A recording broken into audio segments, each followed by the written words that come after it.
काय आज जाहीर होणार किंवा या प्रश्नांकडे लक्ष देणार?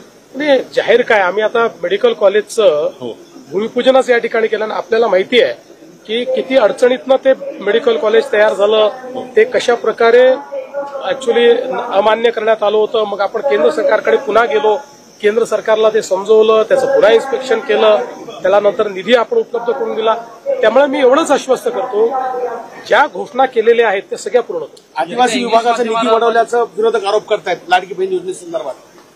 पहिल्यांदा तर मी सांगतो की अशा प्रकारचा जो काही आरोप आहे हा पूर्णपणे खोटा आहे, अतिशय चुकीचा आहे.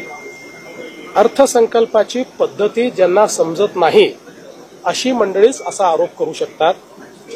आपल्याला कल्पना आहे की नियम काय आहे, तर नियम असा आहे की आपल्या अर्थसंकल्पामध्ये आदिवासींच्या लोकसंख्येप्रमाणे आदिवासींकरता आणि अनुसूचित जातीच्या लोकसंख्येप्रमाणे अनुसूचित जातीकरता निधी राखीव ठेवावा. आणि हा निधी राखीव ठेवताना त्यातला जास्तीत जास्त निधी हा वैयक्तिक लाभाच्या योजनांकरता राखीव ठेवला पाहिजे आणि मग काही स्पेसिफिक इन्फ्रास्ट्रक्चर करता ठेवला पाहिजे. आता लाडकी बहीण ही योजना वैयक्तिक लाभाची योजना आहे, त्यामुळे लाडक्या बहिणीकरता जर तुम्ही निधी दिला तर तो अर्थसंकल्पाच्या नियमाप्रमाणे त्या आदिवासी विभागातच दाखवावा लागेल आणि तो अर्थसंकल्पाच्या नियमाप्रमाणे त्या अनुसूचित जाती विभागामध्येच आपल्याला किंवा सामाजिक न्याय विभागातच दाखवावा लागेल. त्याप्रमाणे तो दाखवला.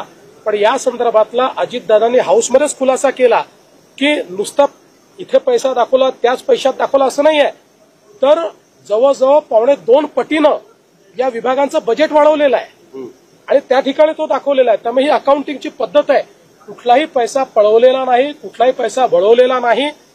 ज्यांना हे समजत नसेल त्यांनी माझ्याकडे यावं, मी त्यांना अर्थसंकल्पाची, कारण मी पुस्तक लिहिलं आहे अर्थसंकल्प कसा वाचायचा, त्यामुळे अर्थसंकल्पामध्ये अकाउंटिंगची सिस्टीम काय आहे हे मी समजावून सांगेल.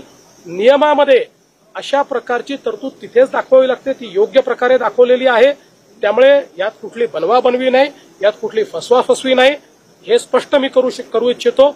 अजितदादांनी योग्य काम केलेलं आहे हे मी या ठिकाणी सांगतो. मे मध्ये अतिवृष्टी होते राज्यामध्ये, दोन्ही उपमुख्यमंत्र्यांमध्ये कॉर्डिनेशन नाही असं तुम्ही कधी म्हटलं. काय ज्यांना इंग्लिश समजत नाही त्यांना असं वाटतं. सर राज्यामध्ये पाऊस पडतोय, मोठ्या प्रमाणात नुकसान आहे, मे मध्येच पहिल्यांदा पाऊस पडतोय, तर काय सांगाल सर याच्या नुकसानीच्या संदर्भात? असं आहे की चांगला पाऊस झाला पाहिजे.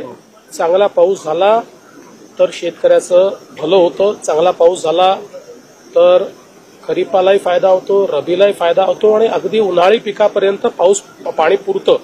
आणि म्हणून पावसाचं आम्ही स्वागतच करतो. पण हे खरं आहे की अतिवृष्टी झाली आहे, काही शेतकऱ्यांचं नुकसान झालेलं आहे. ज्यांचं नुकसान झालं आहे त्यांना आम्ही त्या ठिकाणी मदत करू.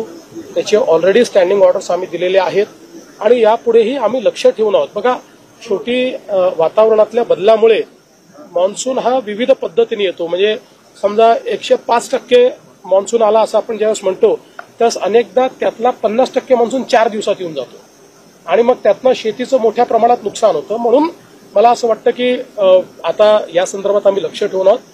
पुढे भविष्यातही काही अशा प्रकारचे अवकाळी आली, काही अतिवृष्टी झाली तर आम्ही मदत करू. अनेक सोहळे पाहिले मात्र परभणी